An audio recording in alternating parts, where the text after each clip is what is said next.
Alors, on conteste deux choses. On conteste, le jury.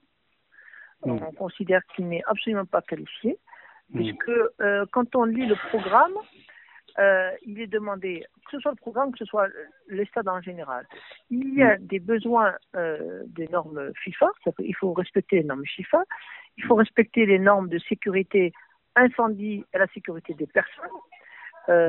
Il faut respecter, ça a été demandé, une volonté d'impact environnemental. Mais dans le jury, ces critères-là, ces différents critères, c'est des spécialistes différents. Il faut des ingénieurs en travaux publics, en pont et chaussée, pour voir tout ce qui est voirie. Il faut des bureaux de contrôle, tout ce qui est sécurité incendie, sécurité de personnes, c'est les bureaux de contrôle. Ça existe au Maroc, donc vous l'avez là-bas. Donc c'est les bureaux de contrôle qui doivent donner un avis. Tout ce qui est environnemental, c'est un bureau d'études spécialisé dans l'environnement. FIFA, c'est bien évidemment des bureaux spécialisés dans les normes FIFA. Et l'architecture, bien évidemment, c'est l'architecte. Mais là, les architectes, il n'y avait que ça. Il n'y avait aucun ingénieur, aucune personne de qualifiée pour analyser tous les critères par critère. Dire celui-là, il est bon là, il n'est pas bon ici, il est bon là, il est bon là. Là, il n'y a que des architectes prétendus savoir tout, ce qui est complètement faux. Ensuite, c'est des architectes qui sont fonctionnaires. Donc, c'est forcément des architectes qui ne pratiquent pas.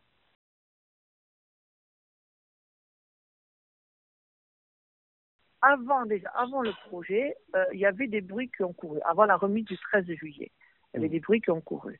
Ensuite, quand on a remis les offres, dans un espace-temps de 3 semaines, un classement a été fait. C'est-à-dire, ils ont classé, c'est-à-dire vers, je crois que c'était le 10 ou le 15 août, ils avaient classé les projets.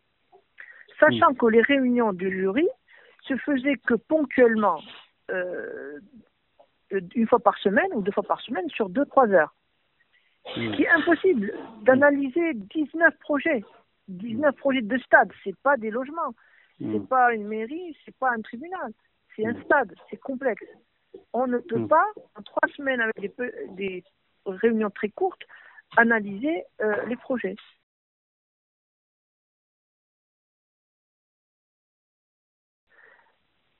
Je sais pas. Il arrive que sur des concours, des architectes, je dirais même les maîtres d'ouvrage, disent aux architectes locaux qui parfois sont un peu limites par rapport au sujet du projet. Ils disent vous n'êtes peut-être pas capable de le faire tout seul. Donc le problème, c'est pas d'aller chercher l'architecte étranger, c'est quand on fait une équipe avec un architecte étranger, on le signale. Ouais. Nous, on est une équipe, on a un conseiller en architecture qui est avec nous, qui est français. Moi, il y a un cabinet français et j'ai un partenaire français aussi, qui est signalé, on ne le cache pas. Or, le fait d'aller sous-traiter et venir dire ça, c'est mon projet, c'est malhonnête.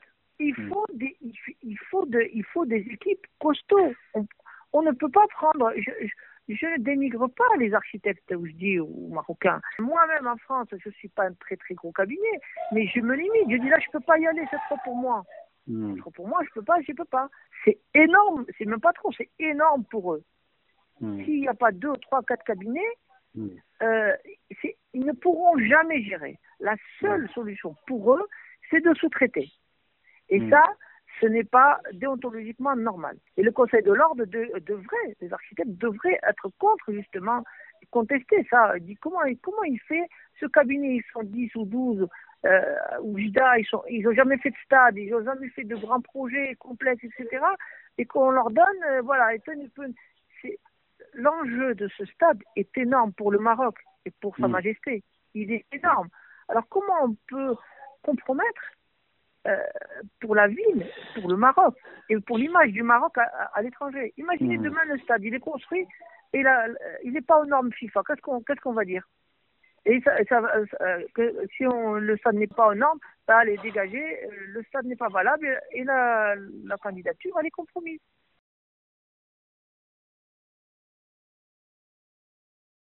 Nous, on est en train de dénoncer médiatiquement. Il y a vous sur disons, qui enquêtez. Il y a un autre média. Ensuite, ça c'est la première étape. La deuxième étape, on va voir, on a deux hypothèses. mais on ne lâchera pas le morceau, si je puis dire. On ne lâchera pas le morceau. On a deux hypothèses, on est en train d'étudier l'une et l'autre pour engager justement les recours qu'il faut.